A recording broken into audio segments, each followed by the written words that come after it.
It's not always easy to know everything your customers are thinking, and sometimes what they say isn't really what they actually mean. So for today's episode, we're going to be covering 11 things your customers won't tell you, but you still really need to know. Hello and welcome, my name is Adam Erhart, and you're watching The Modern Marketing Show, where we take different marketing tactics, tools, tips, and strategies and break them down into bite-sized, actionable clips that you can use to immediately take your business to the next level. Wouldn't it be great if you could read your customers' minds? You'd be able to solve problems before they even knew they existed. You'd gain insight into the marketplace that could propel your business into the stratosphere. You'd uncover secrets, wants, and needs and be able to please them all. You'd build loyal brand ambassadors, true fans, and customers that would preach far and wide about how great you and your business are. But is this possible? The biggest problem with market research, which includes surveys, focus groups, and even asking your customers directly, is that what your customers say is often very different from what they think and feel.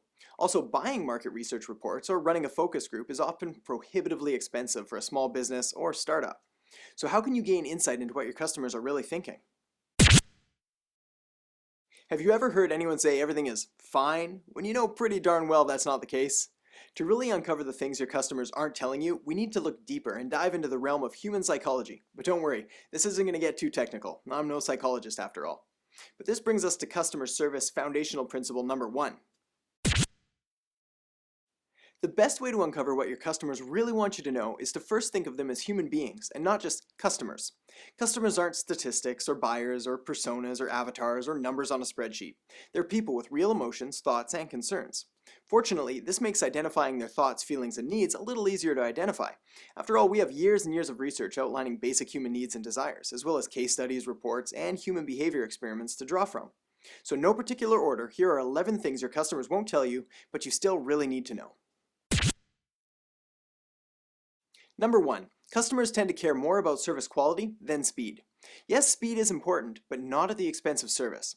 If the service is really good, customers tend to be willing to wait a little longer to ensure that everything goes right. Number 2. Customers want to feel important.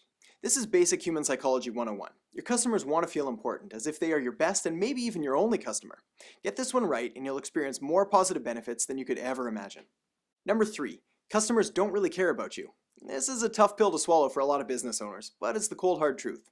Most customers simply don't care about you. Rather, they care about the solution you're able to provide and how you're able to help them. The minute your business becomes about you rather than the customer is the minute you start fighting a losing battle. Number 4, looks matter. Whether we like it or not, the studies still show that we are judged by our appearance. This goes for both personal and business appearance. Appearance matters when it comes to conveying the right image to your customers, so it makes sense to put a little extra time and money into this aspect of your business's marketing. Number 5, customers buy emotionally and defend logically. This is something your customers definitely won't be telling you anytime soon, but it's a key fact in helping you design a perfect sales and marketing campaign. I'm sure you've heard, don't sell the features, sell the benefits. This is because it's the benefits that stir up emotions. Emotions which can then be justified later thanks to all the features. Number 6, personalization is appreciated. This ties in with point number 2 about customers wanting to be important. Think about your business and see if you can find a way to personalize a product or service. This is a great way to show your customers you're thinking about them and trying to find ways to meet their unique needs. Number 7, customers like a good story. Who doesn't like a good story? Storytelling in your business has 2 key benefits. First, storytelling allows us to get our message across without being salesy. And second, it allows customers to enjoy the story and connect with you on a deeper level, rather than simply a short and transactional relationship. Number 8, customers appreciate the element of surprise. A good surprise, that is. The benefit of a good surprise is that it not only creates feelings of goodwill with your customers, it's also highly shareable, and stories of how you went above and beyond are a lot easier to spread easily across social networks than when you simply act like business as usual. Number 9, most customers have short attention spans. Much shorter than you think, especially when it comes to promotional content or anything that isn't directly related to their needs at this exact moment.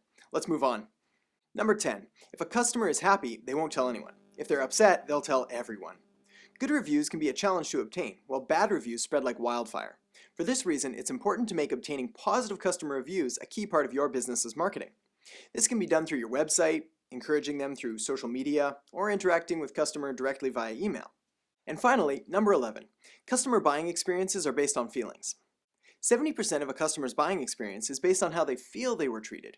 Perception matters here. When you consider this, it only makes sense to try and incorporate all the previous points listed here in order to create an all-around positive customer experience. Asking your customers questions, running focus groups, or sending out surveys are a great way to gain insight into your customers' thoughts, wants, and needs, but it does come with the risk of not always getting the whole truth. In the end, if you build your business around the 11 unspoken customer wants we just covered, you'll be well on your way to creating a customer-focused company, and happy customers are good for business. So thanks so much for watching. If you'd like more content like this, then be sure to head over to AdamErhart.com and sign up for the Modern Marketing newsletter, because that's where I share tips, tricks, and strategies that I don't share anywhere else. Take care for now, and I'll catch you next time on the Modern Marketing Show.